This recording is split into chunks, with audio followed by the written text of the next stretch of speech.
going to give you kind of a basic introduction to some interesting things about Japanese language that you might find fun to share with your students. Hello, I'm Haruko Iwami. I coordinate Japanese language program.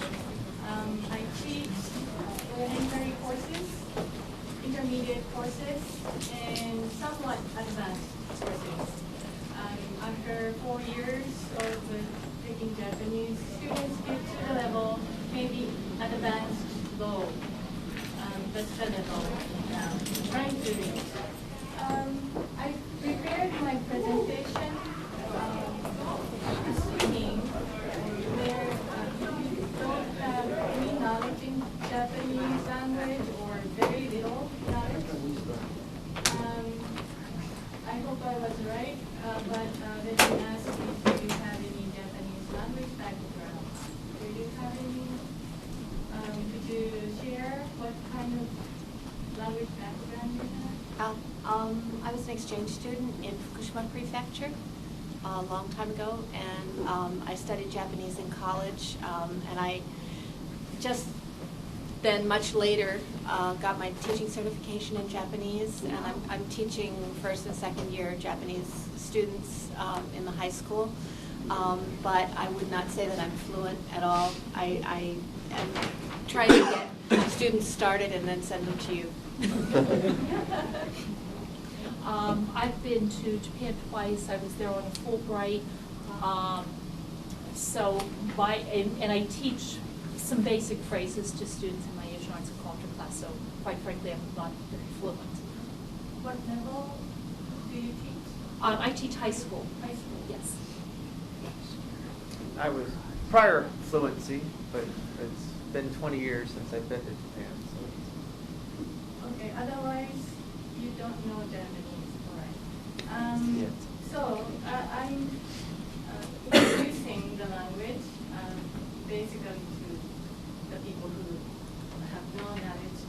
But please do interrupt and share the experiences you had, funny episodes or whatever. While you had some interesting experiences while you were learning Japanese, so please share your stories. I'm a language teacher, so this session, I'm going to try to make it interactive. I'll show you some Japanese letters. First 5 letters. This is a. A. A. And this, okay, I should go right. This is E. E. E. And U. U. E. E. O. O. These are Japanese 5 vowels. O. Can you remember what this is? A. Oh. O. They look similar. This is the first one I showed you. And this is O. This is A. Well, see, there is a dot here. So you say, oh, oh, there is a dot. That's O. They look similar. A. O. O. Because you see a dot. Oh, that's O. And this is E. Hawaii has the sound of E, and Hawaii is spelled a double I at the end. So you see kind of 2 I's at the end. So I'm associating the sound E, associating the sound to the shape of this character. Hawaii, E. E. Now this is E. Can you make up a story like I just did with E to make it memorable? This is E. Any sound of E in English that looks like this? It almost looks like a cursive H, and I comes right after it. Okay. H right here. And anything works. That works. Would be good. The sound of egg is in egg. Egg. And you're making scrambled egg. Lots of right there. That's egg. Right. This is food. Have you eaten Japanese noodle? Udon? Udon? That's udon noodle. You're trying to catch a grab udon noodle. That's udon. So let's see if you can say what these are. What's this? E. Oh.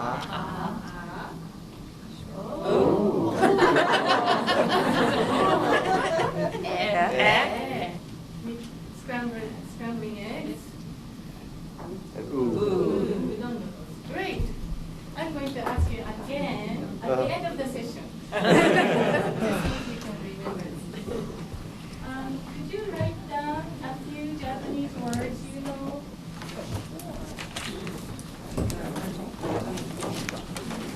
First few words Sayonara.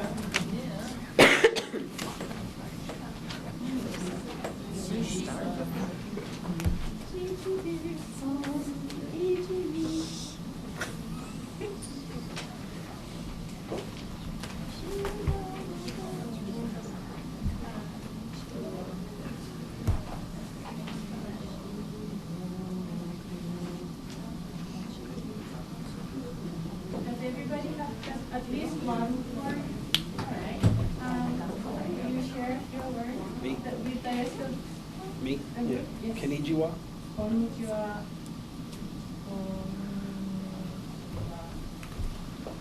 Right. The next one. Domo arigato. Oh. Only because of this song. Very good. That's how I spell it. I don't care how you spell it Okay. for now. But this is how I spell it. Okay. Sensei. Sensei. Okay. Next one. Any Japanese word? Ichi? Oh, gosh. Fine. Name, son. That's samurai. Me. Son.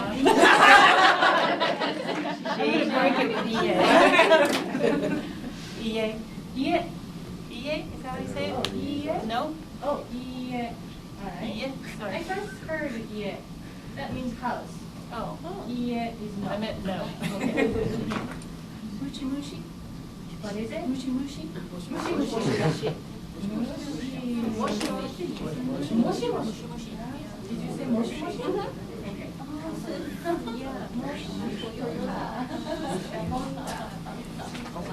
Did you tell us what that is? Hello? Oh no. Does everybody know moshi moshi? No. No. I didn't think so. I thought it was The next kissing. one? That's when you answer the phone. Hello? Kudasai. Kudasai. Domo arigato. Could you tell us what that is?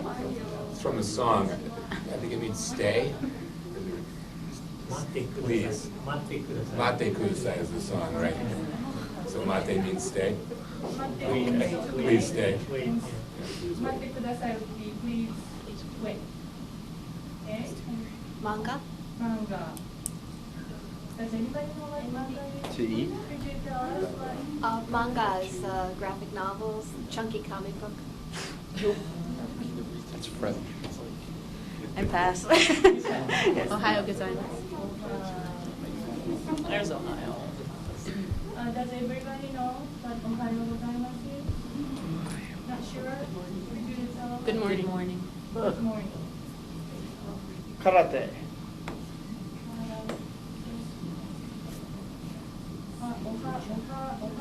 Ohio. Did I spell it? We would. Karate. I assume everybody knows karate. I like the variety of the things like that. Right.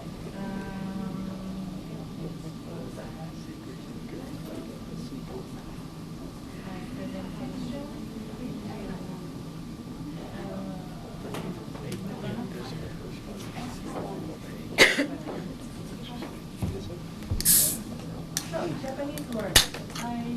came up with a few words. Arigato, sayonara, tsunami, Fukushima, including place name here. Teriyaki, karaoke, jujitsu. And have you heard of these? Mm-hmm. All right. In the morning, in the questionnaire, I asked a question. How many different kinds of characters does Japanese writing system use?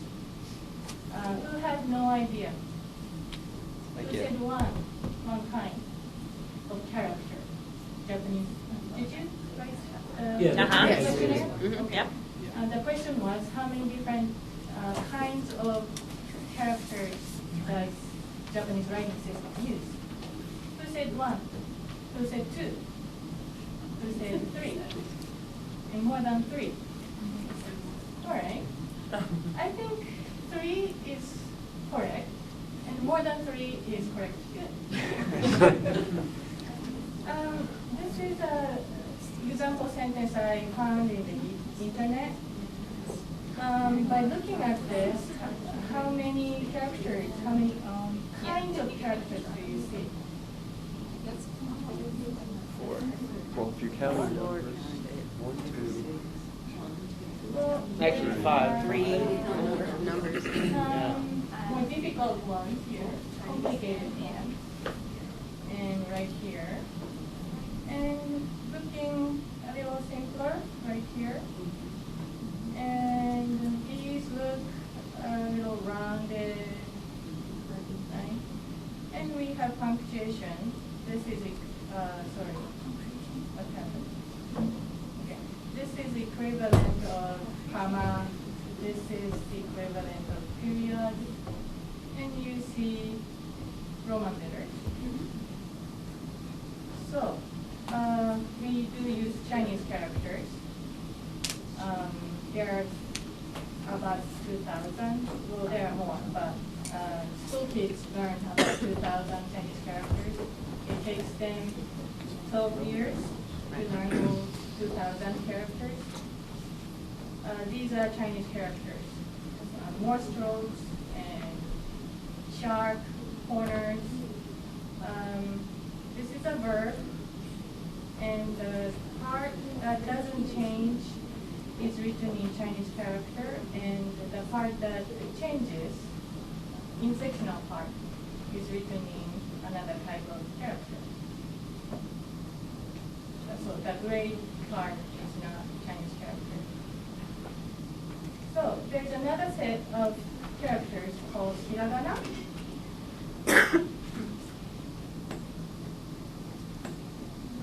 These are hiragana, more rounded, simpler looking letters.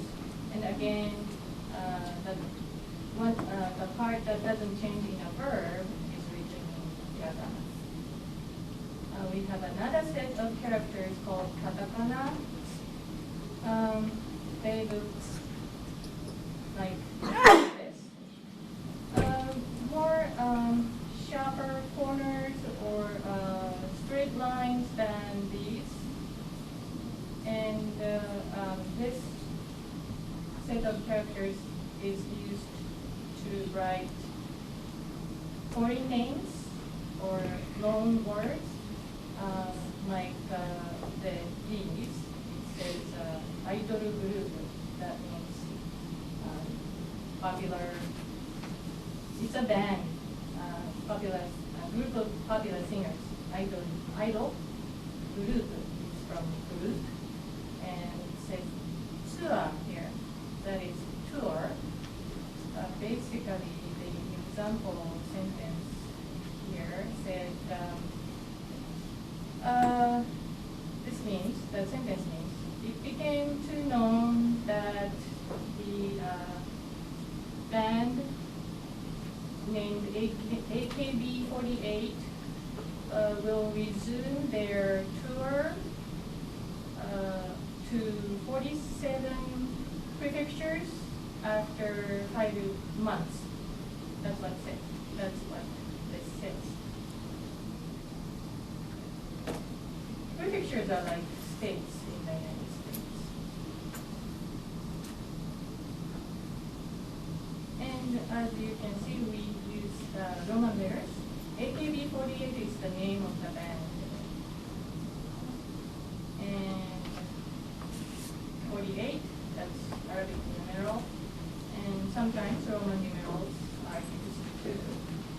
And I'd like to add one more thing. There was no example of this in the example sentence I just showed. There are those Japanese style emoticons, like these. For some people, these are essential. When young people email each other, they do use this kind of thing. Happy face, not so happy, maybe surprised. And this one, stressed or depressed, something like that. So, when you say Japanese writing system uses 1, 2, 3 kinds of characters, that's correct, but there are a few more that are regularly used in writing. I'd like to talk about syllable and mora. English word, beautiful. How many syllables are there in beautiful? 3. 3.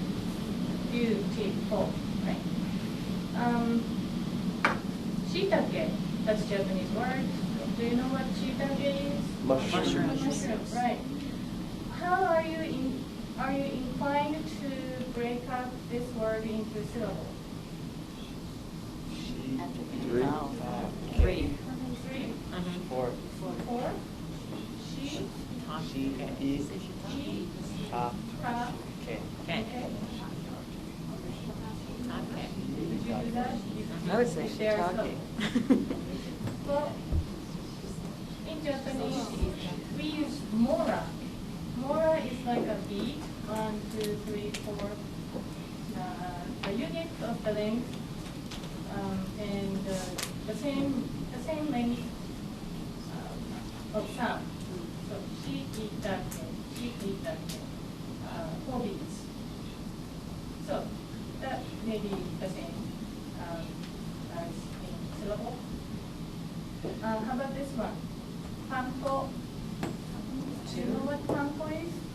Breadcrumbs. Yes, breadcrumbs. Breadcrumbs, right, Japanese style breadcrumbs. How are you inclined to break up this word into syllables? Panko. Two? Yep. How do you break up? Panko. Ko. Right.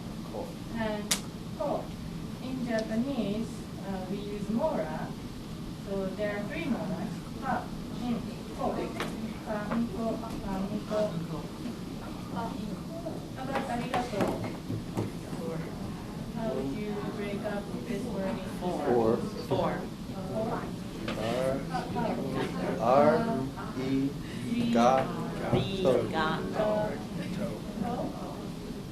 That's the same in mora. So it's not so different. Actually, No, it's an extra O at the end. is long. If mora is a quarter note in music, then ko is a half note. So it should sound like this. Arigato. Arigato. To is twice as long. Arigato. So how many moras are there? 5. 5. And we have 5 vowels, as I showed you. These are the letters. How many vowels does English have? 5, maybe 6.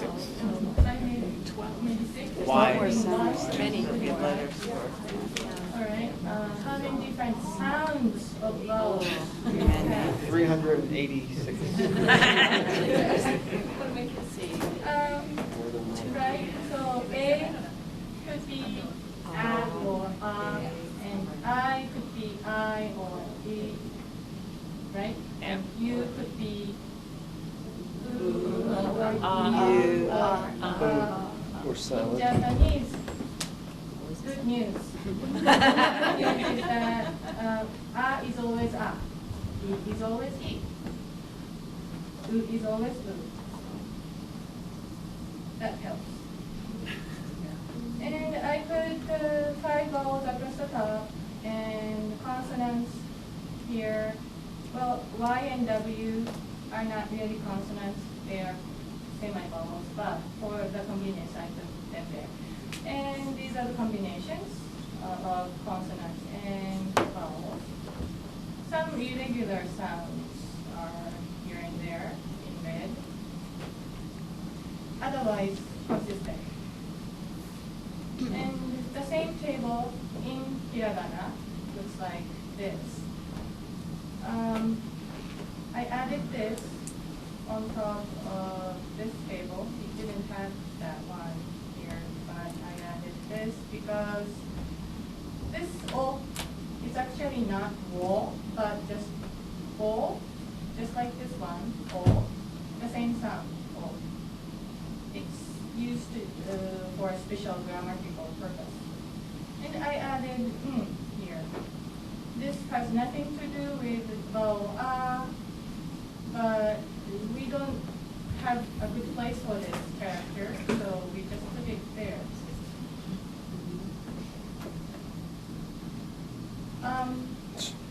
So that character, right here, I have to talk about it more. When it's written in Romanization, it's just N, but it's not N.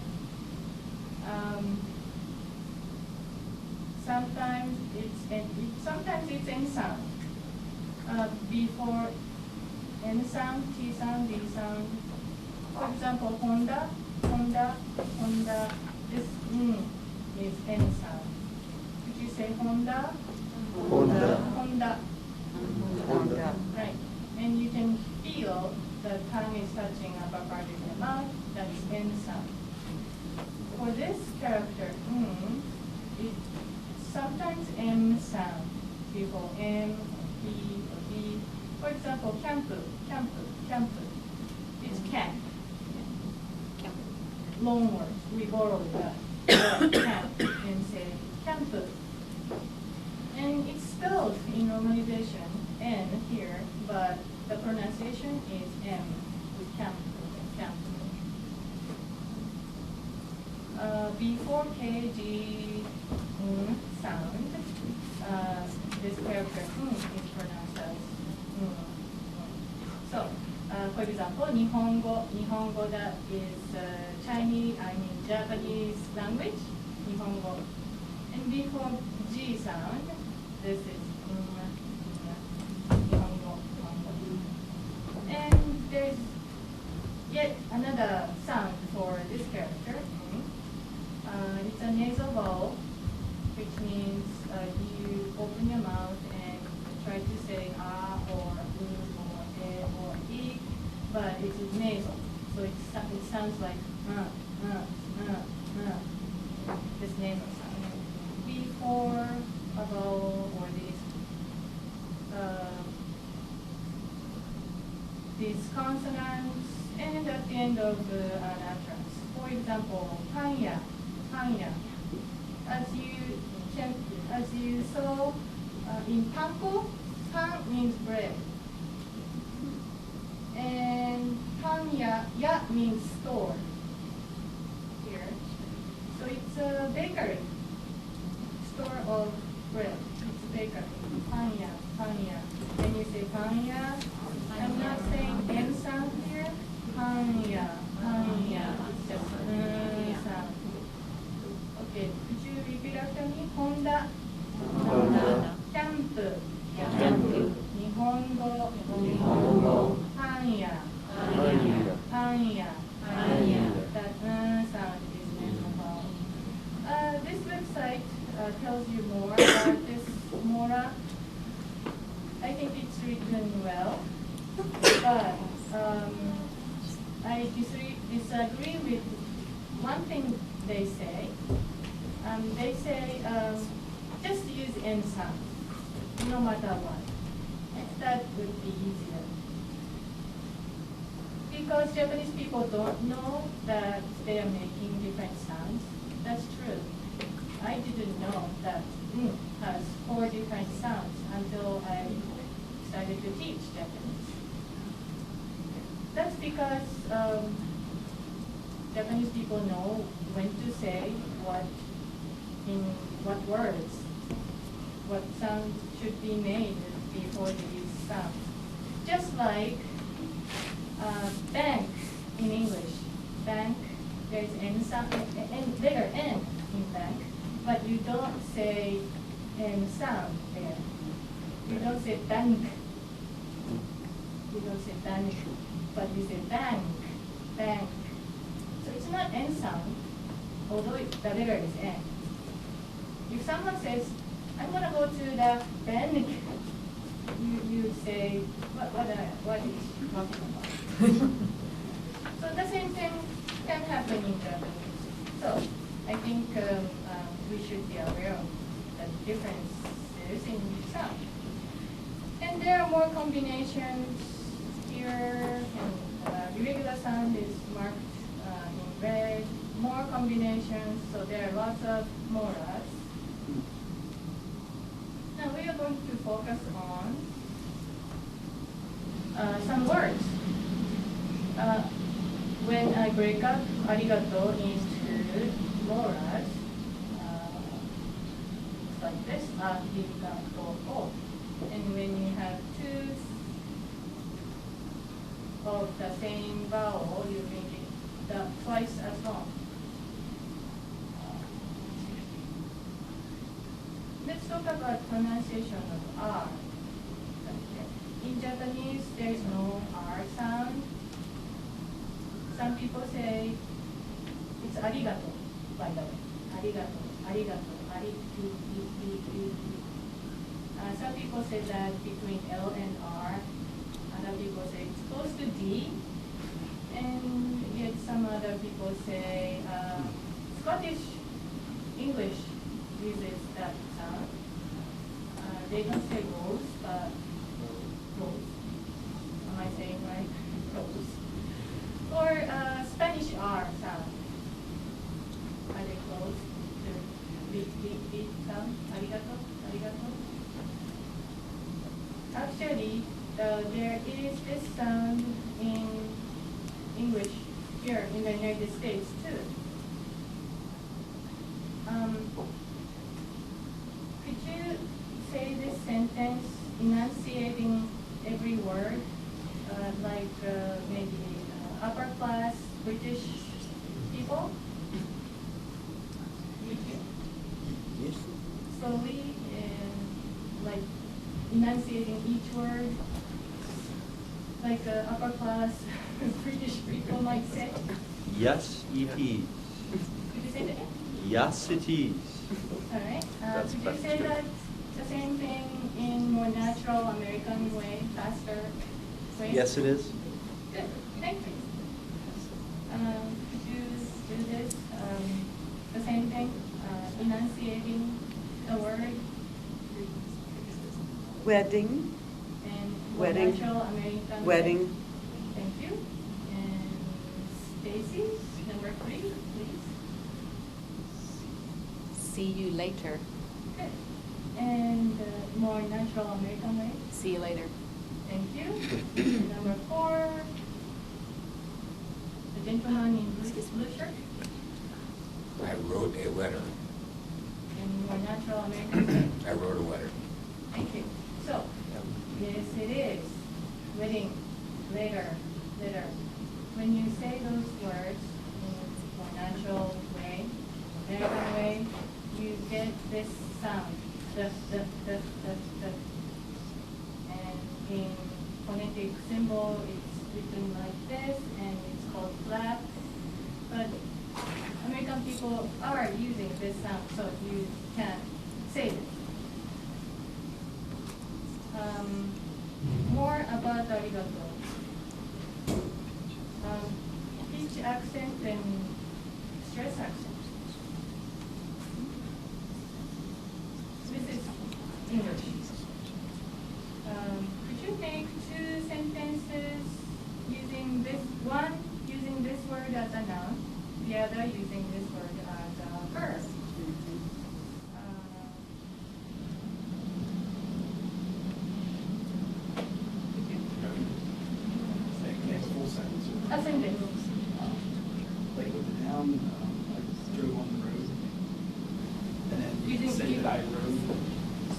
Change, I'm not. Using the word subject. Oh, subject, okay. My The subject subject, is subjected to scrutiny or something. is that noun or verb? She said them. She was the subject of the story? And she was Okay, subjected that's to, this one. And the other one, as a verb? We won't subject. he was subjected to scrutiny. Oh, okay. Thank you. And subject and subject, how do you, what's different when you say it?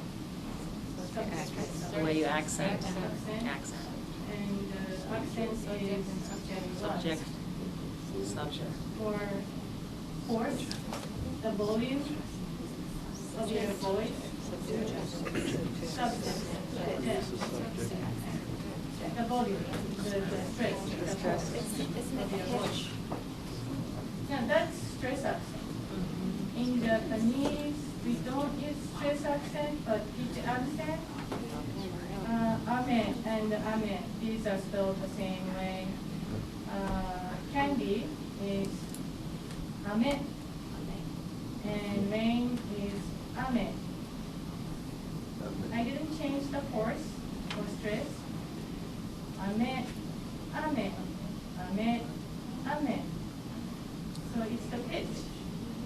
Ame, could you say ame? Ame. Ame, ame, and ame. Ame. So the pitch difference is about do, re, mi, do, and mi, do, re, mi. So ame would be do, mi, ame would be mi, do, mi, and mi, do, ame, ame, ame. It's about that. So when we say arigato, the pitch matters. You go up and down and stay low. Go low, high, low, low, low. Arigato, arigato, arigato. Could you say it again? Arigato. Arigato. Paying attention to our sound. It's not our sound, but love. Arigato. Arigato. Arigato. Very good. Futon is popular in the United States. What is it? It's a couch in the United States. It looks like this. Yeah. And what is futon in Japan? I'm sure. Thin mattress. Mattress like this, thin mattress on the floor. On the hard floor, I recommend you use another padding underneath.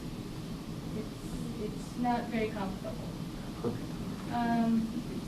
And that can be stored away, folding 2 or 3 like this, and we can put them in the closet. So we don't use futon as furniture. Now, breaking up futon into moras. Do you remember the special mora that has 4 or more sounds? That's at the end. Let's talk about pronunciation. In Japanese, there is no F sound. F is used to spell out the Japanese word, but it's not F sound. It's the sound you would make when you blow out the candle. You try that and say food. Grind the lips and blow out air out. That's now I asked you to say food, but you have to whisper food. So not food, but to say food. And pronunciation of N is not N, but just nasal sound. So it sounds like this. Dong, dong, that. Dong, dong, dong, dong. No. And there's no pitch fall. So you stay high. Dong, dong, dong, dong. You say dong. Don't. Dong, dong, dong. Dong, Dong, dong, Dong. dong. dong. Very good. How did you used to say this word? Futon. Now you say Futon.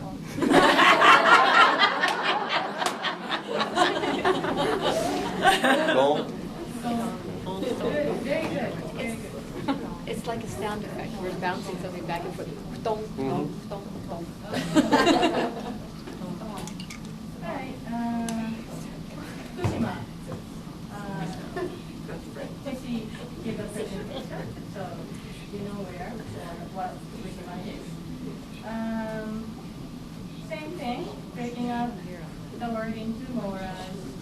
Pay attention to fu sound, and you have to whisper fu. So it's and there is a pitch fall after fu. Fukushima. Fukushima. Fukushima. Repeat after me. Fukushima. Fukushima. Fukushima. Fukushima. Fukushima. Fukushima. Now you don't say Fukushima.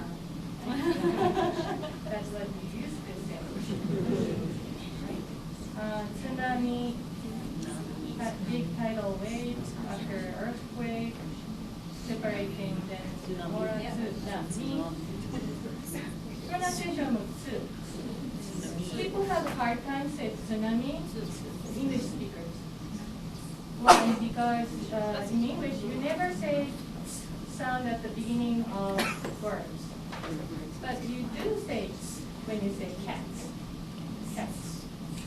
So if you have hard time pronouncing sound at the beginning of the word, think about cats. But don't say cat. So begin with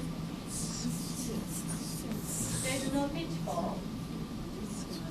So it is tsunami, tsunami, tsunami, Tsunami, tsunami, tsunami, Tsunami. tsunami. Can you say tsunami? Tsunami. Tsunami. Tsunami. Tsunami. Very good. Tokyo. It's spelled T-O-K-Y-O in English, but actually first O and the last are long, so I added O. Tokyo. So both sounds are twice as long. Tokyo, no pitch fall. Tokyo, Tokyo.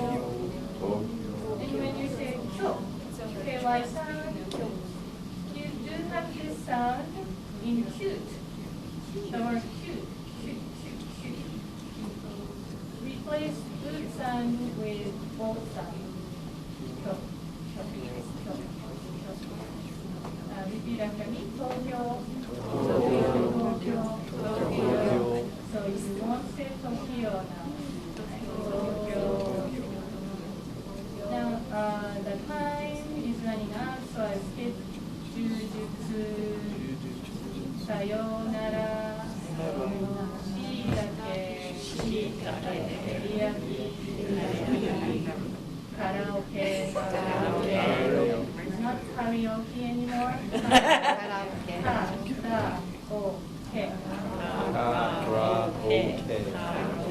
E, letter E, that's E, right? It's always E. I'll show you some some things about writing. On the left, it's computer font, graphic font. On the right, it's my handwriting. So when you teach your children writing,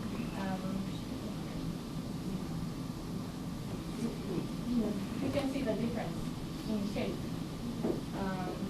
Japanese people don't write the font, the computer font.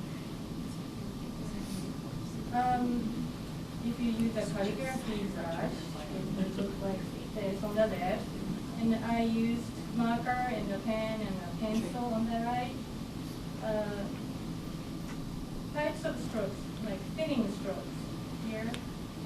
And this is thinning at the end. And I can kind of do the same, even using pens or pencil. And my students ask me, how do you do that? I just say, well, you lose the pressure of the pen gradually toward the end and leave the surface of the paper gradually. You do it fast, then you get this.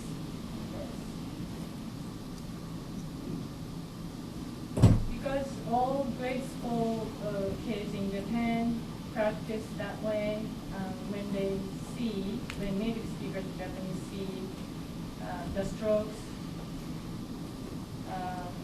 that don't have this thinning.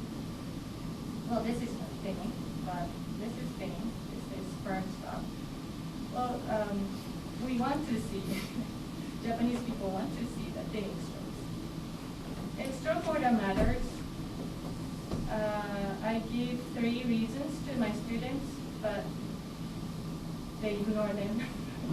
They ignore stroke order. My daughter goes to a Japanese school and she learns how to write Chinese characters. But I give her reasons, but she doesn't agree with me. So I'll just skip this one. Mnemonics. Just like I did at the beginning, kawaii or egg or oh, there's a dog, that's all. Some sort of stories help memorize characters. Like this is chi, cheerleader, tsu, cat's tail, te, table. Tsunami is written like this. This is Mincho font, computer font. This is my handwriting. I'd like you to walk out of the room with one sample of writing in Japanese. So could you write tsunami with 3 or 2? So there's no fancy beginning like the computer font like this. You don't have to make it fancy, but you have to make it thin at the end. So start this, firm start, and go like this. Thinning at the end. I'll do it again, like that. That's 2. And now, so you don't need those fancy beginnings like computer font. You just go like that, and just like that, and then put this on the right upper corner, and this in the middle. I'll do that again, like this, and in the middle. My students want to write J right here. they see J, so they do that, but I say, it's not TJ. Not TJ, it's not. So write like this, and then put this in the middle. And funny thing they do, my students do, is that to draw here, when there is a line, they write this, and they make a loop below the line, thinking it's like J or G. But that's not the case. You have to write everything above the line. Me. The mnemonics for this is, who is 21? It's me. Who is 21? It's me. You see 21.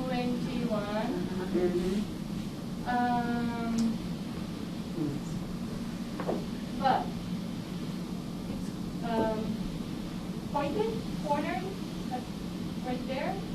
You make a big loop and go to the right and add another stroke. It's a thinning stroke at the end, goes like that. My students want to do this because it looks like L, but I say don't make it wavy at the end, but go straight to that right, stop, and then add another stroke. So that's tsunami. So you have just one word written in Japanese to take home. I hope to do a little more, but that looks like time. Arigato, thank you. It's written like this. These 5 letters. You recognize A and U from the diagonal cards I showed you at the beginning. Ka becomes Ga with a diacritic mark. And the second O is represented by not O but U. So there are funny writing rules. There are more rules.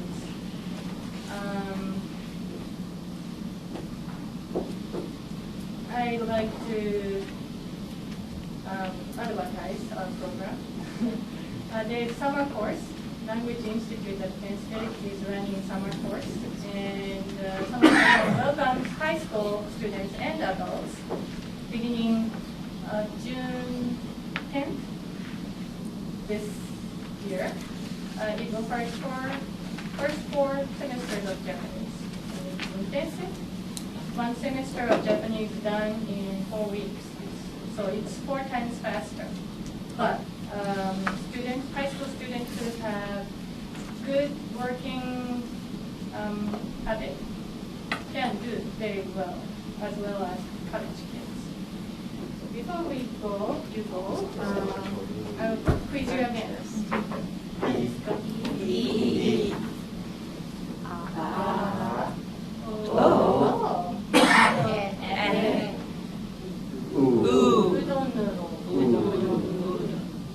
Very good. So you can read 5 letters and take 1 word home.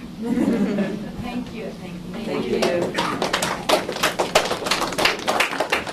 you have any questions, insights to share? How come the computer doesn't, how come they make the letters different if the people write them? Well, Like you write them, you don't make them as bold or as round, circular? there is a font called textbook font. There are lots of fonts, right?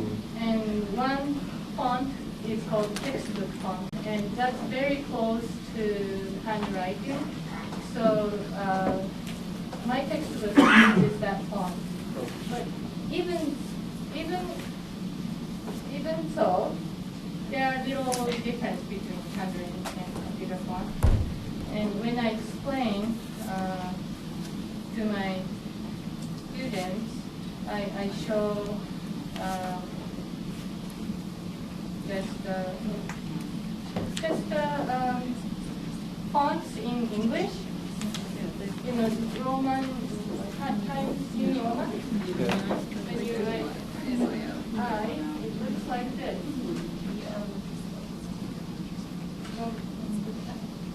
New Roman. But you don't do this when you write. You write like that. So that's the difference between computer font and handwriting. And people don't do that when they would write. That's how I explain it. And this is a little bit off the point, but you held up the Genki textbook. Is that what you use here at Penn State? Yes. Genki. How many semesters does it take for the first book? Do you do it in For 2? first book, 2 semesters. You do it for 2 semesters and then the second level the next year? Yes. That's great. Anything else?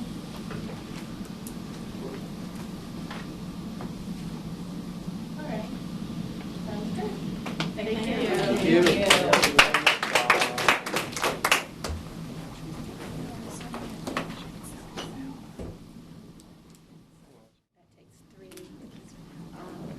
That takes 3 years, so it's So I hope there'll be some. No, to do the one Use for book. this in the classroom. I think So actually, they're going this to may look be a at more direct kind of translation into some of the younger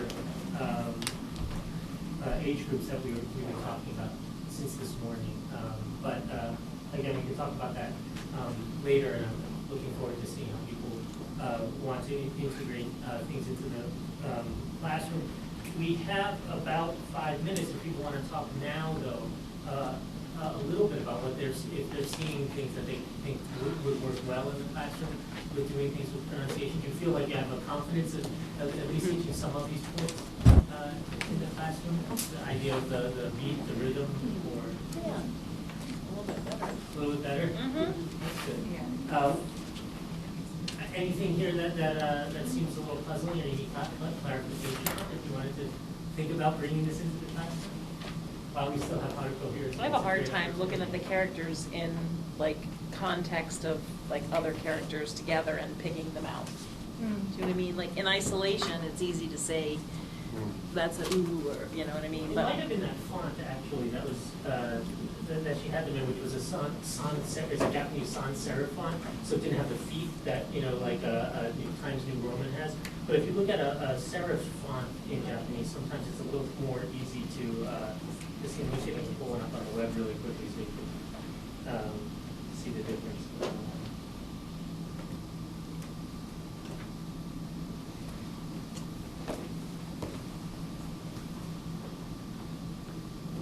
Well, while you're doing that, if I could just bring up an issue that occurred to me. A lot of times, if I am using a Japanese name in my classes or a place name, I just kind of say, I mean, sometimes I take trouble to say it Fukushima, so like, this is the way the newscasters say it, this is the way.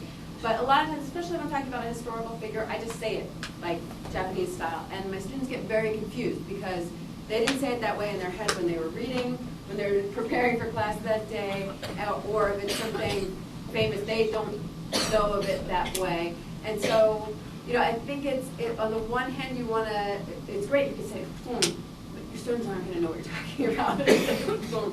And so that's kind of a problem. Like, in order to get them to understand, initially at least, you have to kind of say it wrong, but then is that doing your students a disservice? Or if it's an American culture, do you have to just say it American style, right? I don't have, that's kind of like a quandary for me. What do you guys think about that? I mean, how would you approach that in your, if you're teaching a subject about Japan and you're not teaching Japanese language? I think you do a disservice if you teach them the wrong way. I think you need to teach it the correct way. Even if it's harder for them to follow along, they need to learn it correctly. I would maybe think it's nice to introduce a new word that you're coming to, like when you're teaching a child to read, and it might be helpful to just have the words and just say them for the students before you come to it in your speech. It might not be be possible, but I think that'd be the ideal for them to hear it. When I'm teaching words, I will write it down with Roman letters and show them how we would write it with Roman letters, but then I'll pronounce it, and sometimes I'll even use the computer for a translation so they can hear the proper pronunciation.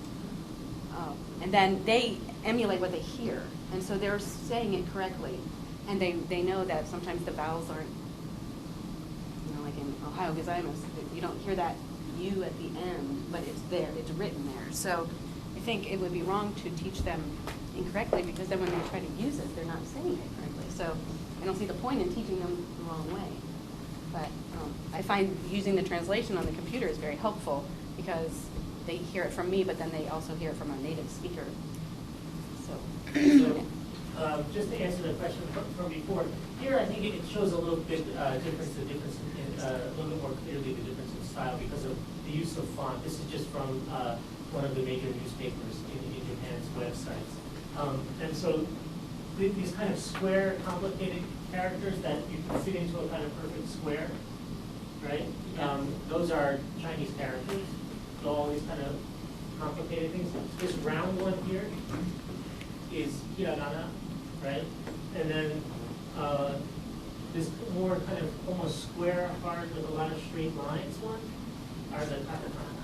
So if you think about the, as Haruko was saying, these ones are more round, right? These sort of hiragana ones, and these ones have more kind of straight, more almost simple, cleaner lines. Those are the katakana, and then the very complex ones are the kanji. But I think it helps somehow having these extra little flares, and you don't see them as much perhaps on the other ones. It might help, whereas that other font was kind of flat, like that kind of font. Okay, so I'm going to turn things over now to my colleague Charlotte Eubanks, who teaches with me in the comparative literature and Asian studies department. Anybody need to stand up, get coffee? No? Okay. So just so I know who I'm talking to, can you guys give me a quick just show of hands for folks who do like K through 3? Anybody here K 3? Okay. And 4 to 6, 7 to 9, 10 to 12. Okay. So really completely. Yeah. All right. Fair enough. So kind of what I wanted to do today was to profile a particular time in Japanese history, look at some of the origin myths, right? Talking, no matter what kind of age group you're dealing with, looking at stories of how things began, myths of creation, and those kinds of things provide a really great starting point for a culture. And even if you're dealing primarily with contemporary or modern material, somehow dropping back in onto those fun foundational stories about how things began is a good way to kind of get a snapshot and a feel for sort of how cultures work, and some of the core ideas and concerns of cultures that might be different from ones that your students are familiar with, ones that they've grown up with. So part of what I wanted to do was to just look at some different accounts of how Japan began, the culture of Japan. The other thing that I wanted to do, and this might be particularly useful for sort of the upper grade school, particularly junior high and high school, is to kind of think a little bit about the difference between like history and historiography. Historiography being more like the making of history. I'll get more into those ideas in a bit. I imagine they're familiar to most of you guys, but basically kind of thinking about awareness of who's making the story, for whom, what are their basic ideas, what are their concerns, and what that might reveal to us about particular biases as a way of helping to make sense of conflicting accounts, so that one thing I commonly come up against with students, particularly when we're dealing with difficult or contentious kind of historical events, like should we have dropped the bomb on Hiroshima, right? Is there's a tendency to want to say there's a right answer and a wrong answer. And what I'd like to do is to end up with more gradations or more valuations between deciding kind of the weights of those different answers, right, and who might come up with them. So this is a way of kind of getting at some of those ideas. Okay, I just hit the right hand arrow button, right? Or the PC cursor. Or down, okay, down. Great. Okay, so the basic objectives, I mean, my mom, my sister are both elementary school educators, so they have trained me to state my objectives up front. So basically wanting to explore this concept of historiography and what I hope is this accessible, useful way, whether you end up using the word historiography in your class or perhaps you already do. Also, I want to introduce some materials, some primary texts that can be used to bring these concepts into the classroom, to look at some of those materials closely. I'm going to end with the bibliography, just with some further resources and things you could look at if you want further materials to explore with your students. Because of time constraints, I'm not going to make this quite as experiential and hands-on as I might normally do. There'll come a moment in a couple of minutes where you'll see it wouldn't be very difficult to divide you into 3 groups and have you examine a primary source and answer some questions and come back and report and compare and try to debate who's right and things like that, or point out biases that other people might have. Those are all kinds of things we can do in the classroom, and perhaps when we get to the end, we can think about and brainstorm some of the ways that this material might be appropriate or useful to you in your own classrooms. But I'm just going to speed ahead through some of that. Primarily, though, I'm interested in this process of making history and using the question of Japan's origins as a sort of test case for the purpose of encouraging students to be curious about how history is made, and perhaps even about how their own textbooks are made, right? Comparing what's in textbooks with some other types of source materials, whether that's fiction or newspaper accounts or oral histories or that sort of thing. All right, so that's the basic idea here. The first thing is thinking about history. This is courtesy of the Oxford Dictionary of English. You guys all have handouts in your packets there where a lot of this is written down. So if you want to pull those out and look at them, that's fine as well, so that you can follow along there and take any sorts of notes. But what I've given you there on the very first page is courtesy of the online Oxford Dictionary of English definition of history. And if you look at the definition of history, right, you've got this basic idea of history being a tale or a story, some sort of chronological record, something put in temporal sequence of significant events, right? Often including some sort of explanation of why they happened, how they came about. History can also be a treatise, right, like A History of the United States, right, a treatise sort of systematically relating natural or political, social phenomenon, or it could be this branch of history. Your subject to which you are subjected might be American history, right, for instance. One of the things that, or some of the ideas that are underlying our notions of history then, is that there's a certain timeline involved. Right, we're moving from past to present to future. When we do history, there's a sense embodied in the word of scientific objectivity. That is, it's a branch of knowledge, something that we can know. A collection of facts, and then it's a collection also of cause and effect relationships, right? Do this in the past, you end up with this situation in the present, right? Do this now, you may end up with this situation in the future, kind of thing. Also embodied in history, though, is a notion of a storyline and attempts at explanation, right? So we have kind of a narrative idea of history as well, right? The crafting of a story or that sort of thing. That's the idea that really gets played up a little bit more in the concept of historiography. So I'm not actually a historian, so historians in the room can correct me if this is mistaken or overly reductive. But basically, the notion of historiography is a later notion. If you look at its first use, the word historiography isn't used until 1569. So it takes a while for human beings, right, to realize that there is something going on with history other than just a collection of facts. That once you start collecting the facts and synthesizing them in a particular way, you're creating a narrative. And that narrative of the facts is a little bit different from the facts themselves. And the way you can distinguish those is to talk about history and historiography, the making of history or the writing of history. In particular, as historiography begins to develop in the Renaissance, the Enlightenment, things like that, we have this notion that it involves a critical examination of sources. Not just passing down willy-nilly received tradition, but going through and evaluating those things carefully, deciding their relative truth values or weights that you want to accord them. There's also a sort of recognition that you can't record a history of everything. That to record a history of everything is simply impossible. It would take more time to talk about history than you have, but you're moving forward in time. Right?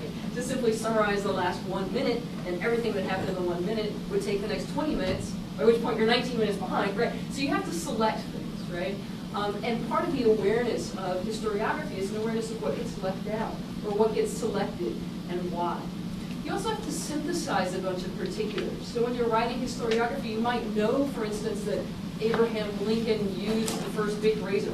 Why is that important? Maybe if you're writing historiography of face shaving, it's important. If you're writing a historiography of the U.S. presidency, you might need not care what, or if Abraham Lincoln shaved his face, right? So you sort of synthesize things and you leave certain kinds of things out. So it's historiography that is this idea of the principles, the theory, the history of historical writing, and the idea that you're creating a historical literature.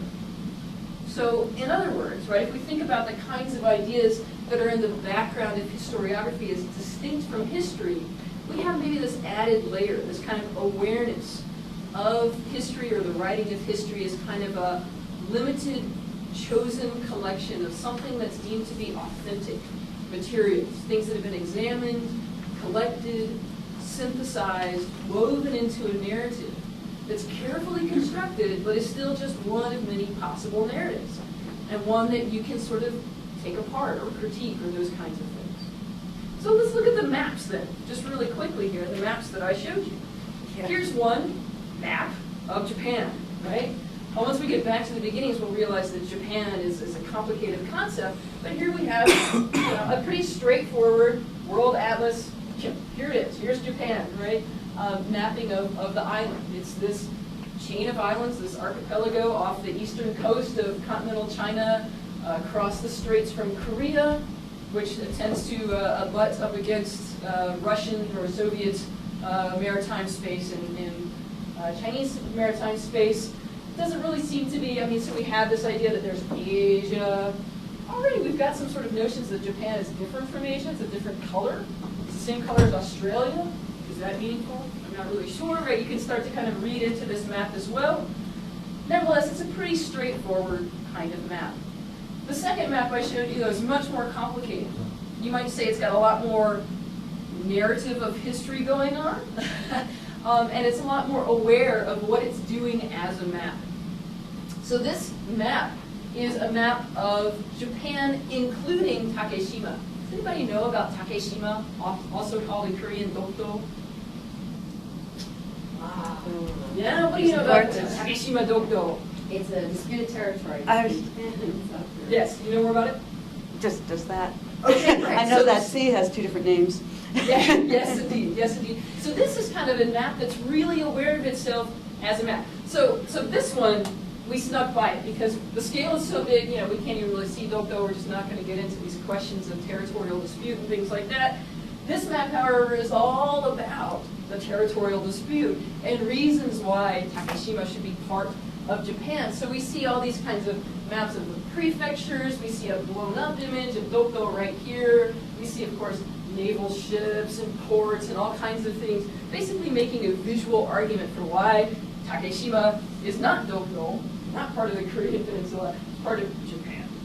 Right? So even with maps, right, you can see that there's a certain amount of historiographical work going on, right, in this kind of argument, this particular way that the map synthesizes the visual space of what is Japan, for instance. Okay. So those are some of the basic ideas then that I want to kind of keep in mind as we move forward through this examination of the origins of Japan. All good so far? I tend to kind of get excited. I think it's late in the afternoon. I just had 3 cups of coffee. So. Okay. All right, so we're going to look at 3 different takes on the beginning. I often do this at the beginning as the very first kind of lecture or course in a survey of Japan. And what I do is I just divide people up into, you know, this third of the room, this third of the room, this third of the room, and I tell them all the same thing. I'm going to give you each a primary source account of the beginnings of Japanese culture. I want you to answer a few basic questions of it, synthesize those ideas, and then present to everyone else in the class how Japan started. And they all think that they're getting the same information. In fact, I'm giving them radically different information, so I'm kind of picking on them at the beginning. But I'm giving one group a set of archaeological sources. The archaeological sources I'm giving them are in fact kind of dated.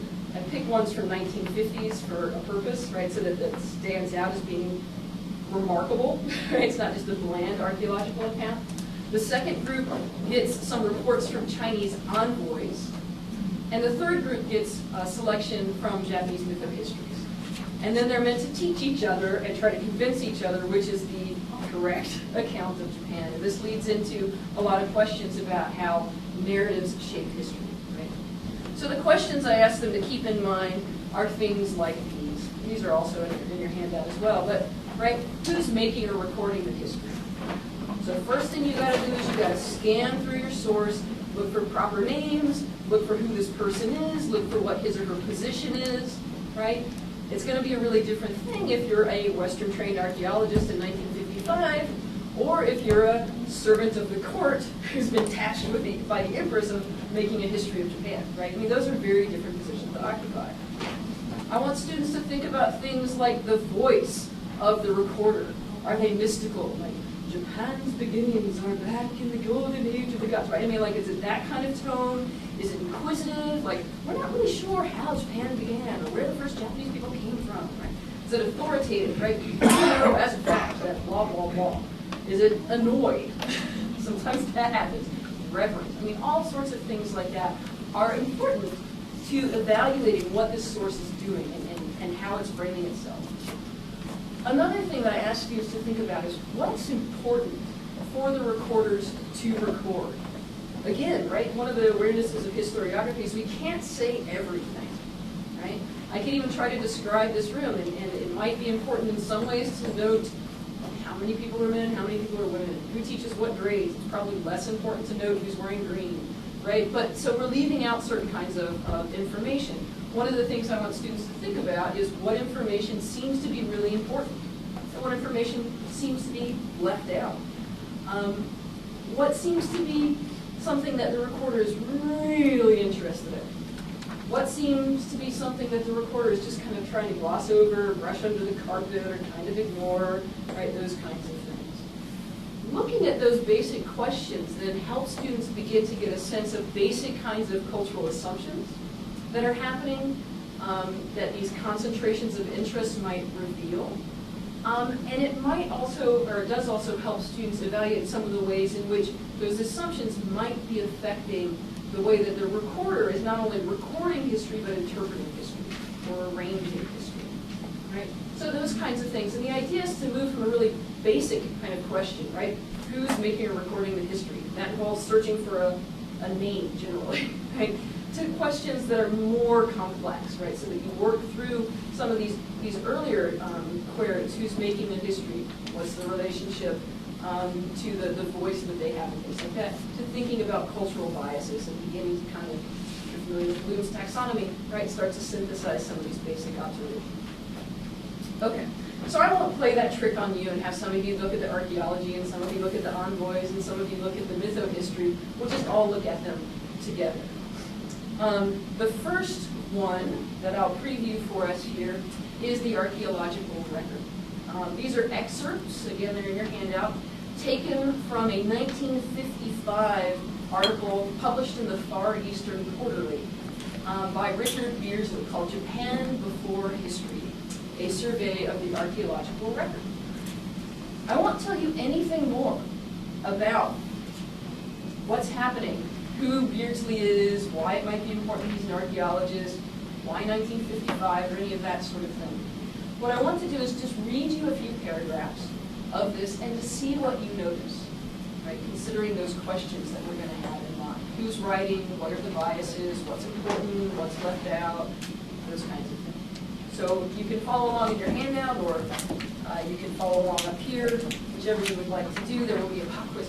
I will ask you at the end for your own input, so you might want to sort of take notes in the margins or circle things that you think are revealing or important. But basically, here's the kind of thing that we have.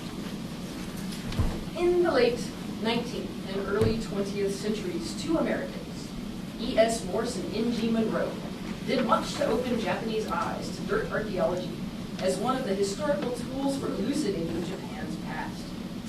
Thereafter, Japanese researchers published some English or German summaries on Japan's ancient remains, and for a few decades, Westerners wrote with much interest of new discoveries concerning Jomon, Yayoi, and occasionally tomb cultures. I'll talk about those words in a moment.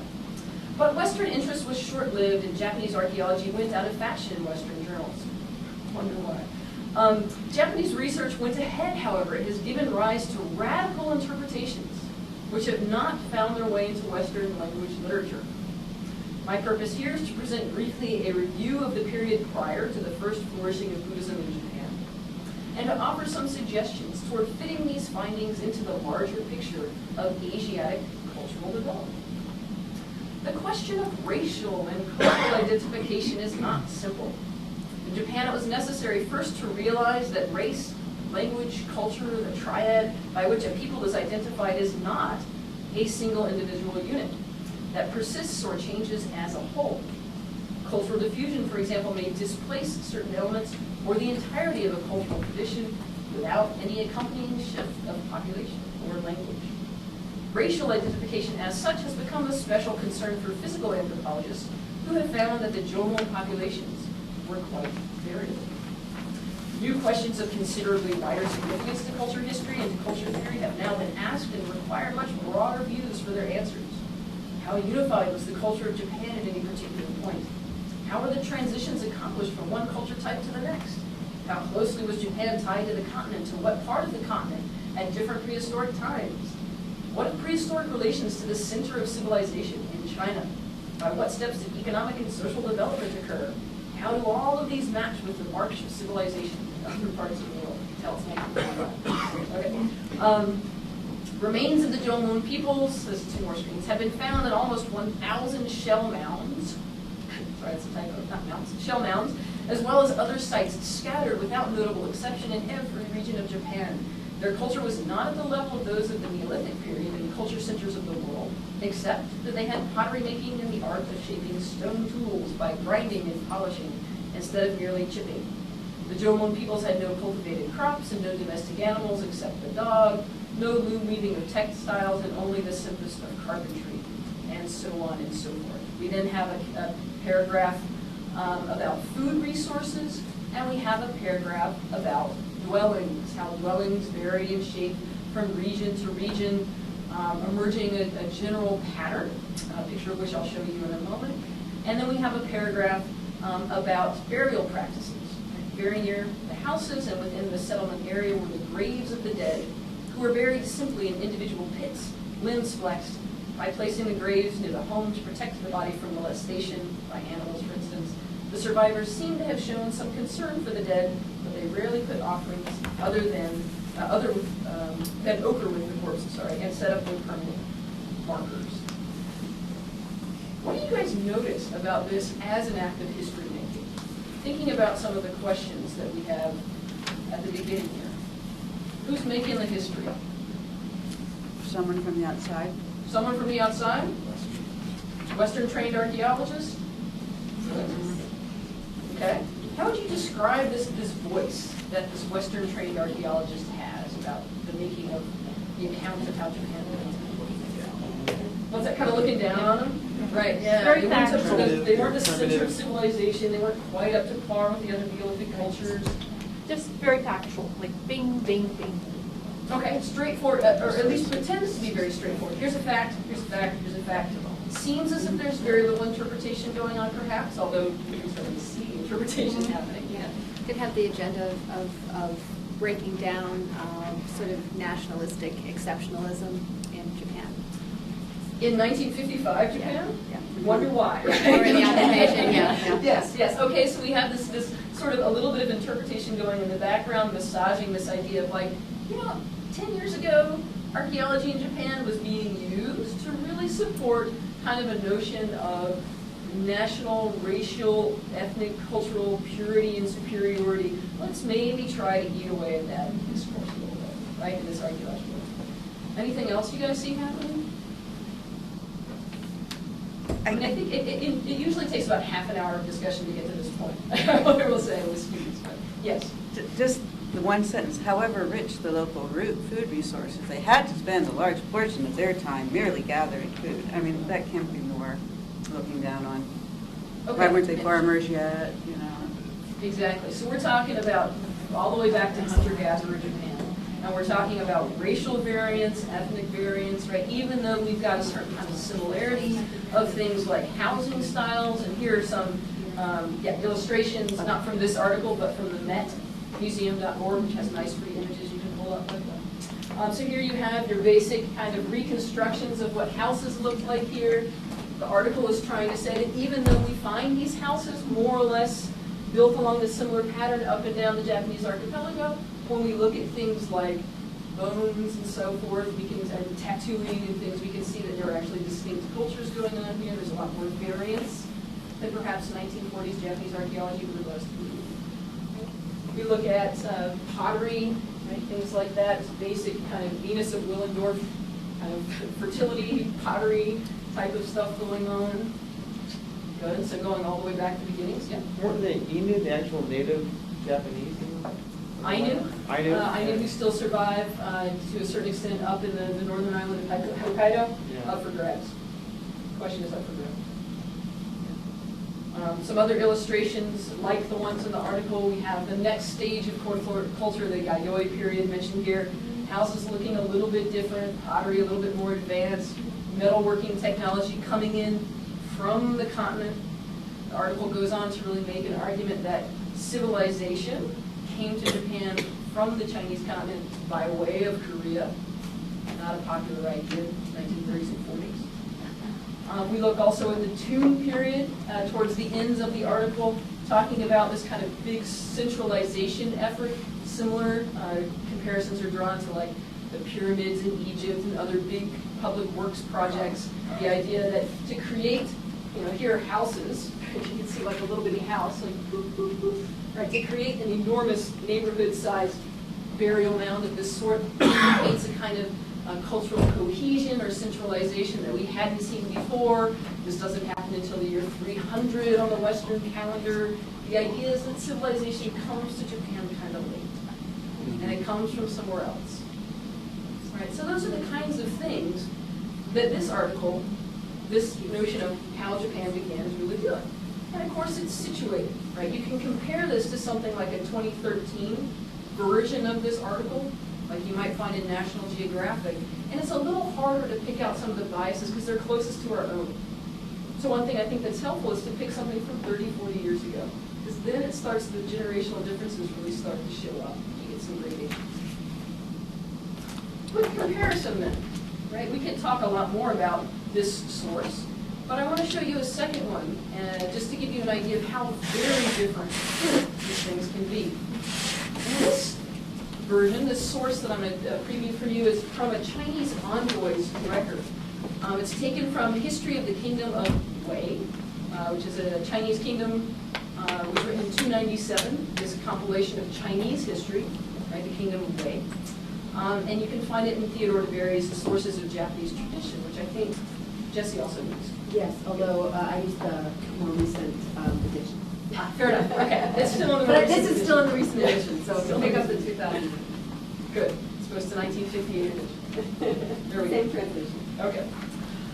So this lets us know a couple of things. The first is that the first appearance of Japan, or anything that was happening on that archipelago off the east coast of China, isn't until around 57, the year 57 on the Western calendar.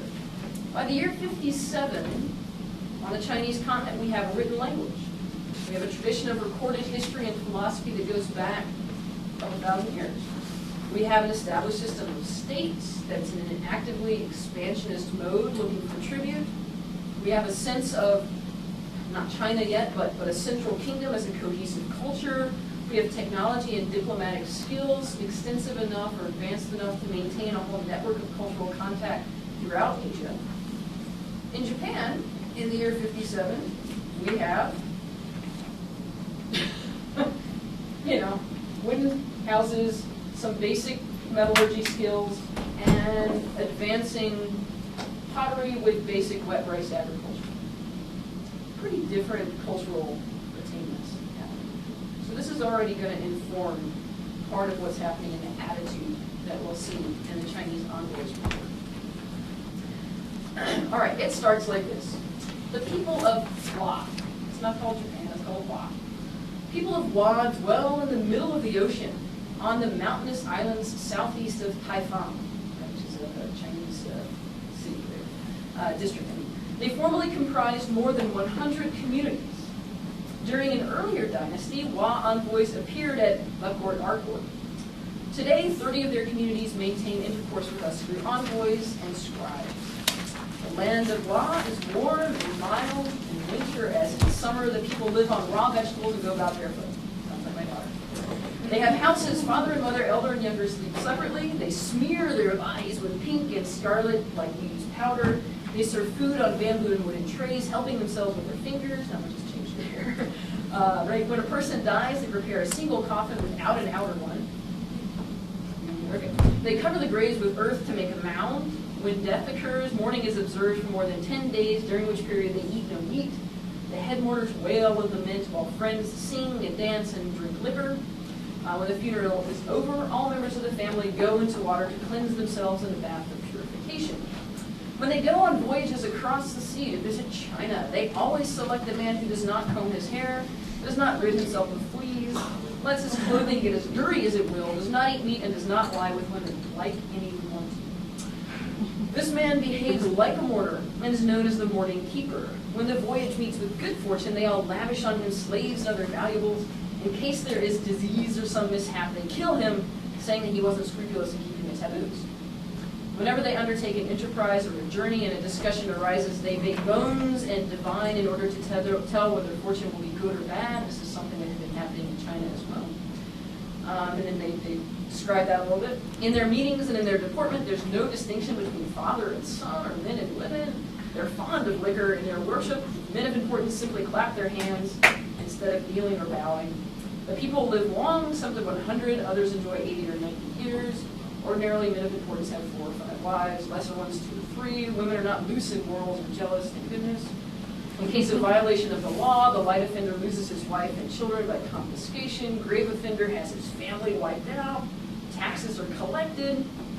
The country formerly had a man as a ruler, but for some 70 or 80 years after that, there were disturbances and warfare, and then the people agreed on a woman for their ruler. Her name was Pimiko, or sometimes Himiko. She occupied herself with magic, sorcery, bewitching the people. Though mature in age, she remained unmarried. She had a younger brother who assisted her in ruling the country. After she became the ruler, there were few who saw her. She had 1,000 women as attendants, but only one man. He served her food and drink and acted as a medium of communication. She resided in a palace surrounded by towers and stockades with armed guards in a constant state of vigilance. In the 6th month of the year of Qingchu, it was 238, the Queen of Wa sent the grandee, Nashinomi, and others to visit the coast of our country, where they requested permission to proceed to the emperor's court with tribute. When Pimiko passed away, a great mound was raised more than 100 paces in diameter. Over 100 male and female attendants followed her to the grave. Then a king was placed on the throne, but the people wouldn't obey him. Assassination and murder followed. 1,000 people slain. A relative of Pimiko named Iyo, girl of 13, was made queen, and order was restored. Cheng, the Chinese ambassador, issued a proclamation to the effect that Iyo was the ruler. Then Iyo sent a delegation under the grandee Yazaku to accompany Cheng home to China. Delegation visits, and they bring 5,000 white gems, 2 pieces of card jade, 20 pieces of brocade with variegated designs, and a bunch of male and female slaves. Okay, pretty different from 1955 archaeology, but what do we notice? Who's making the history? What does this person care about? What are the kind of assumptions and biases that we're here? They were clearly savages. No, I Japan savage barbarians. Like, what makes them barbarians? Eating with their hands. They eat with their hands, they don't use any sort of utensils. She bewitches them. Witches and shamans, and oh my God, women running the country, right? What else? Alcohol. Alcohol, they drink booze, only one coffin. Who would imagine marrying someone with only one coffin? No respect within the family, father and son. Father, son, equal, there's no, like, they're just all messed up in terms of gender hierarchy and seniority and things, yeah? Polygamy, right? Okay, polygamy maybe not, but yeah, okay. There's some polygamy happening. Good. What are these basic kinds of things? What are the concerns of the person recording this history? What does this person seem very interested in?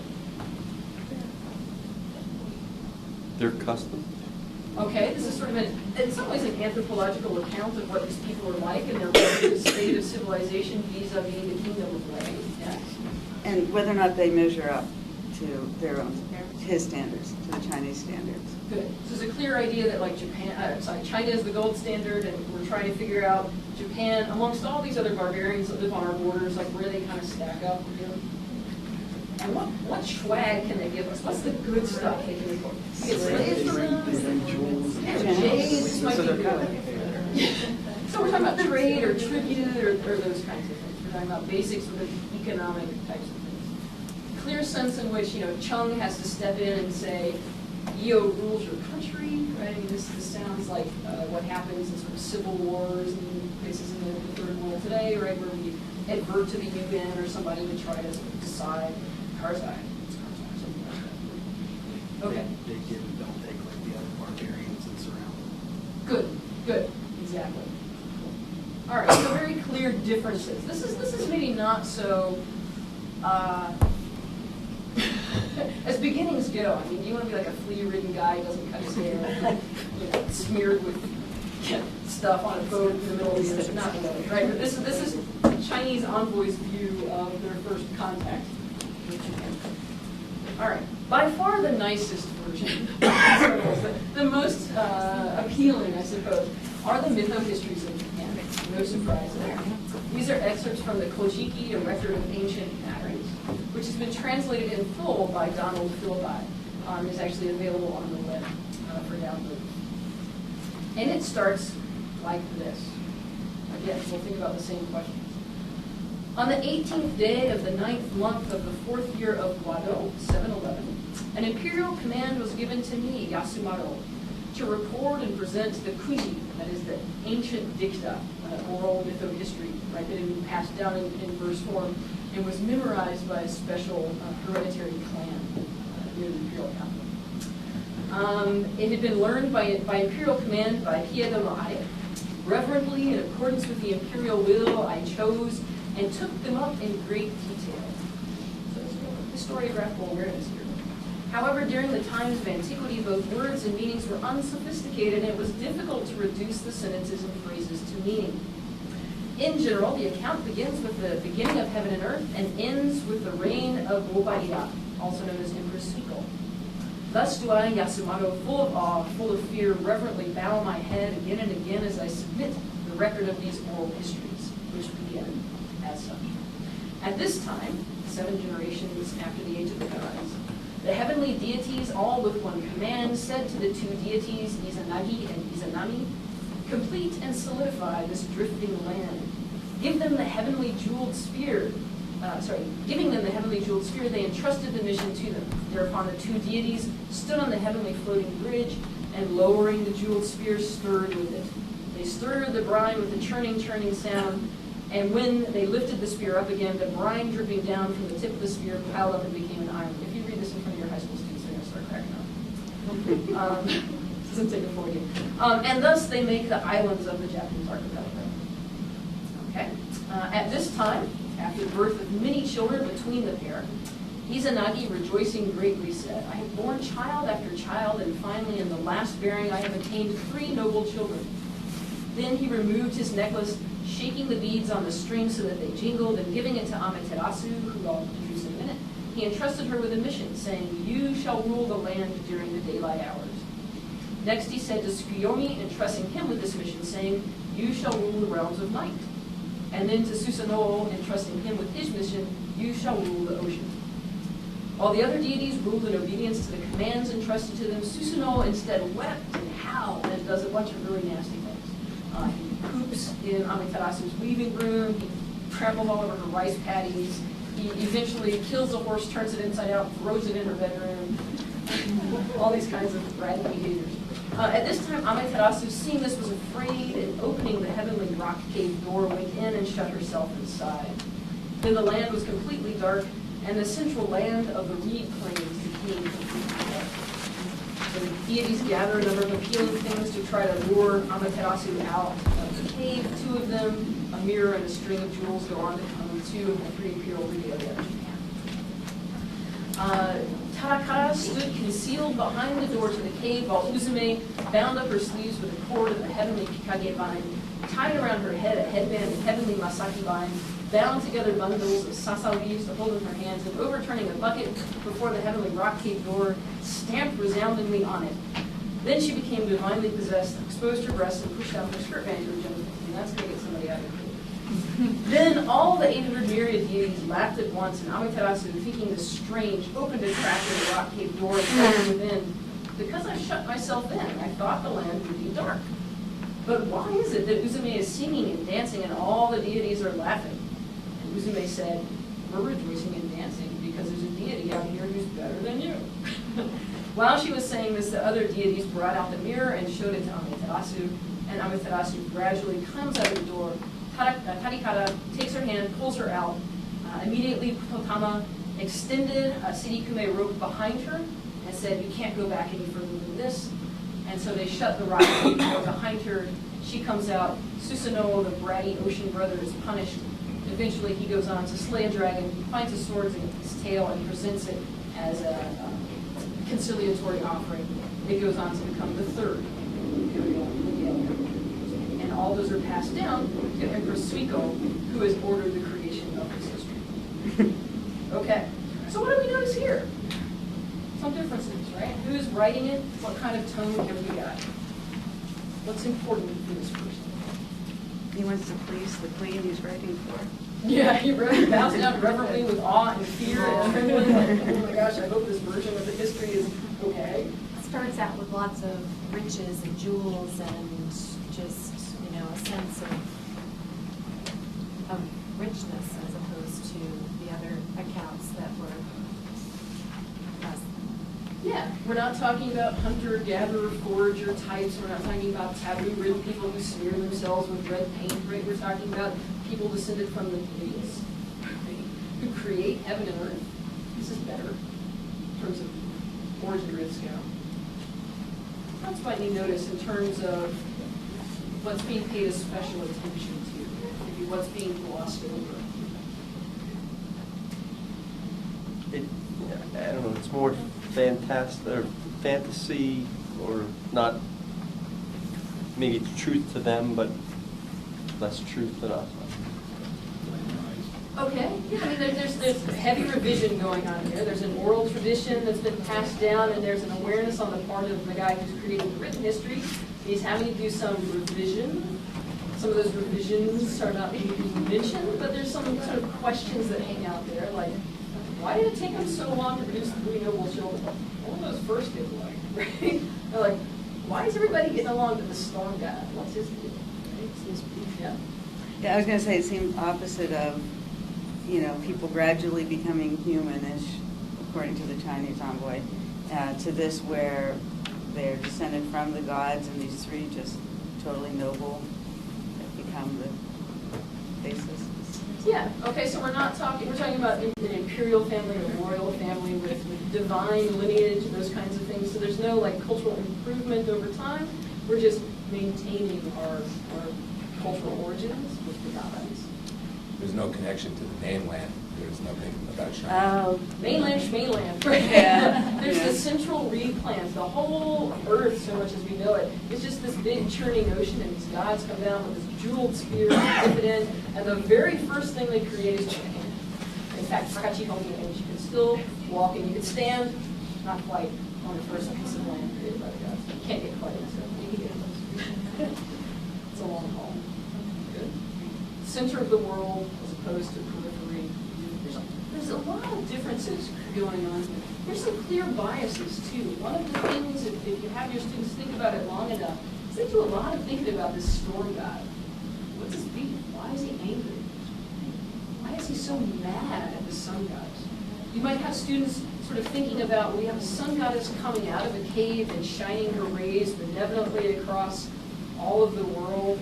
This starts to look like the Japanese Imperial Navy flag, right, with the rays of the sun coming out, right? So you might get some sort of connections there to contemporary history. You can continue to kind of dig into this kind of account. And one of the things that I think is really helpful by presenting three very dissonant accounts kind of all at once and having students teach each other the beginnings, they get really invested in like their beginning is right.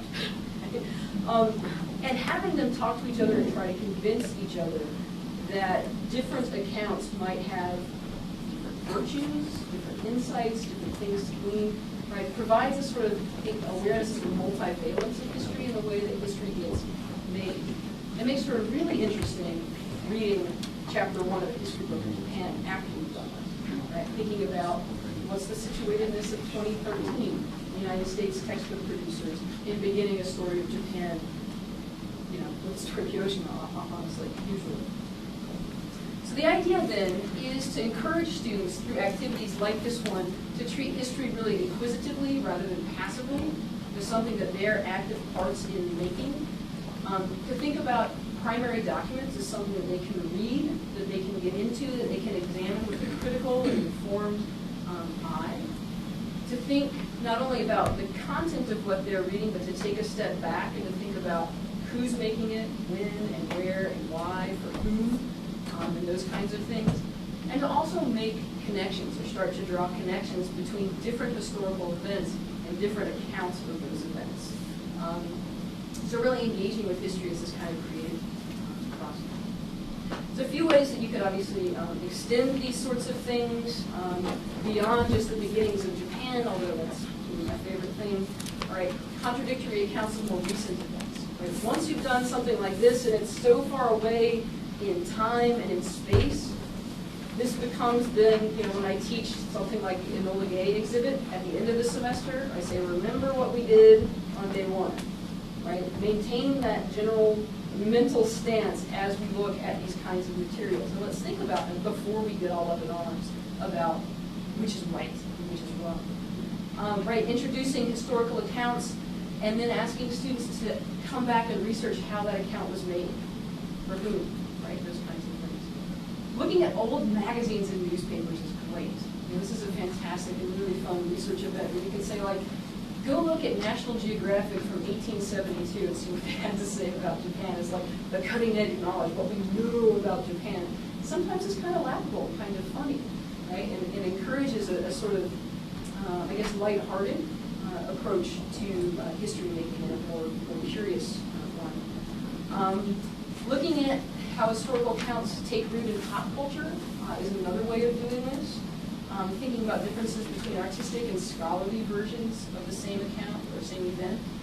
And then looking at primary documents, maybe before you look at standard historical or historiographical accounts, to see what students themselves make of those documents. It's a good way of thinking. I'll end with just some further resources to suggest, and then I'll let John tell me more about timing and that sort of thing.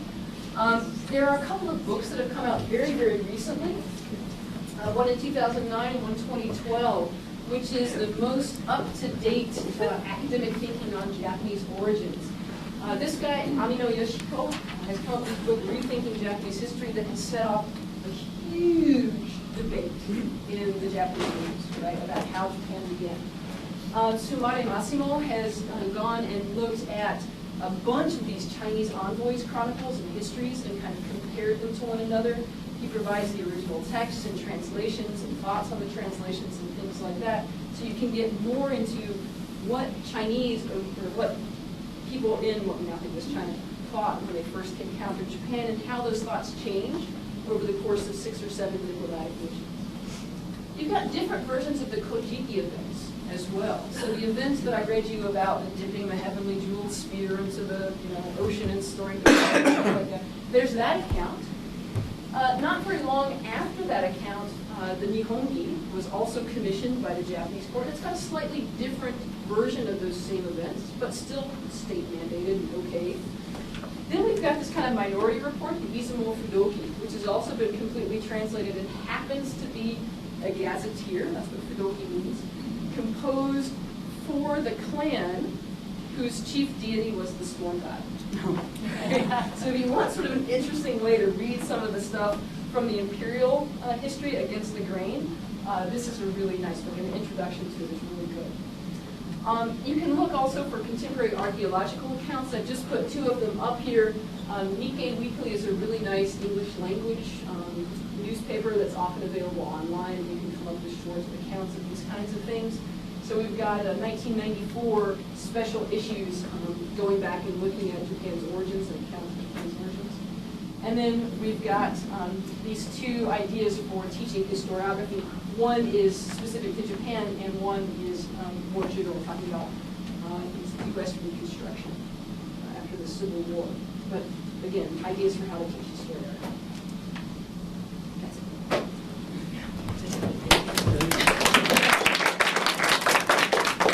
We have time for questions, or comments, or thoughts on how you might translate this for your classroom.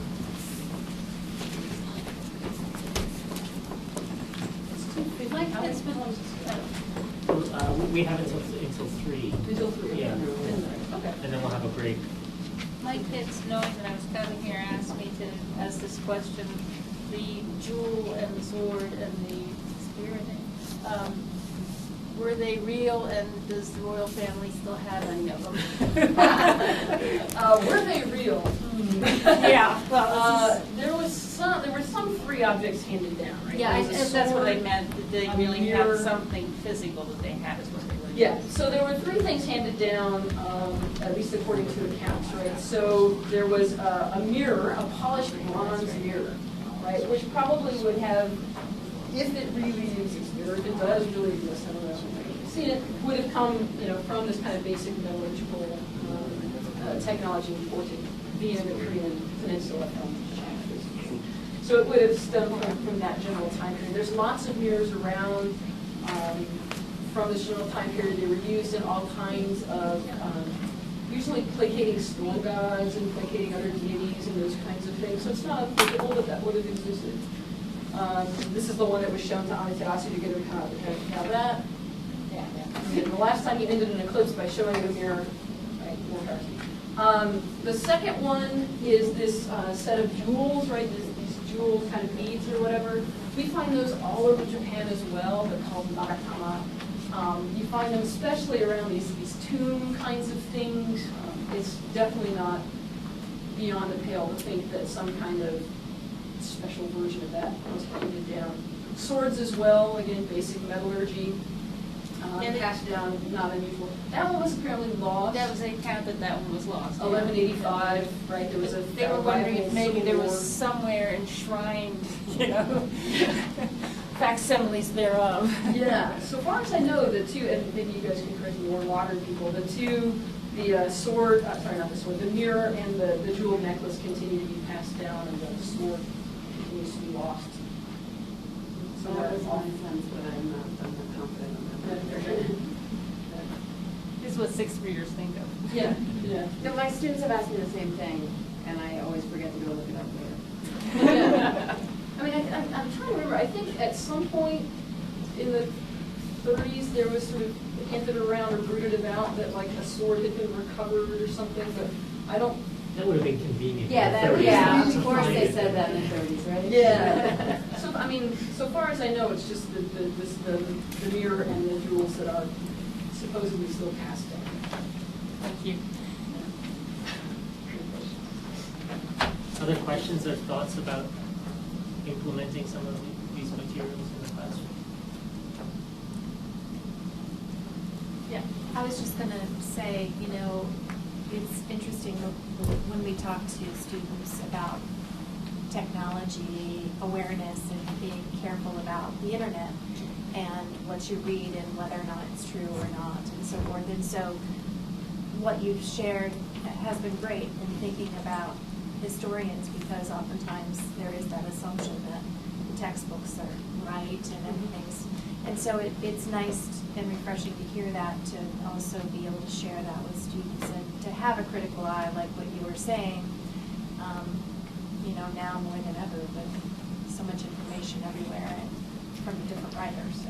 That's a potentially really good angle too, is to ask students to think about some of the problems of getting information from new media, like Wikipedia or something like that, and then to point back to resources like this and to point out continuity and that type of information management or mismanagement. Oh, we do something similar with Christopher Columbus, show us thinking too, and the different perspectives, and it's kind of nice to see from what perspective are you coming from and how you can really understand that perspective. And yeah, and having students rewrite history from a different point of view, right. Those kinds of activities. Right. There's a really nice site too about called Plymouth, Plimoth, which looks at historical pieces, and the kids can get a sense there. Yeah, one of the things I find that not only sort of doing something from so long ago and then moving to more recent things is that also examining the stories of how Japan was created is not something that there's a high emotional filter for our students with, but examining, the first Thanksgiving or something, there might be much higher filter. And so to do something like this first and then, look at something from the Civil War or look at something from American history, it becomes, I think it lowers anxiety levels and sharpens skills before you get to that. We're challenging their assumptions as much. Yeah. Because they don't have. It's kind of invested. They're like swords from wood, whatever. Yeah. Storm God. Well, we train kids so often that there's a right answer, and it's nice to know that, you know, this inquiry approach and this constantly questioning and discussing it and coming up with opinions about things and testing it out is okay and encouraged, and it's done in history. But again, that used to always be the place where there was an answer of how things, you know, work. Yeah, one of the things that I had this really fantastic junior high school teacher for history, and she had us create our own society. And then she had us write the origin story of our own society, but she secretly gave us different points of view to create, and I ended up being exiled. Mine was the Minority Report, and I thought I was writing it for a scholarly committee. In fact, I had to turn it into the king, and the king got mad at me and exiled. But I mean, that was good. It was kind of a fun exercise, right, to see the different ways in which not only the person writing the history, the materials that she or he has available, but also the person in charge of deciding whether it's right or not. In this institutional setting of history making. Maybe we should wrap it there. So before I let you guys go for a brief break, I just want to give a warm round of applause for our speakers today. We're really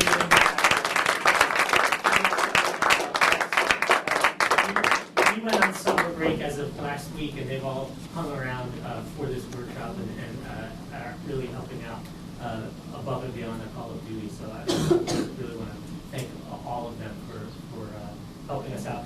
So we're going to break until 3:30. I'll put some cookies out we have, and then we'll reconvene and discuss the impact grants, and I'll have you fill out that post-workshop evaluation. And there's one other evaluation form in your folder from the Center for Global Studies, which I asked that you fill out. You can fill them out now over break, or you can fill them out when we get back.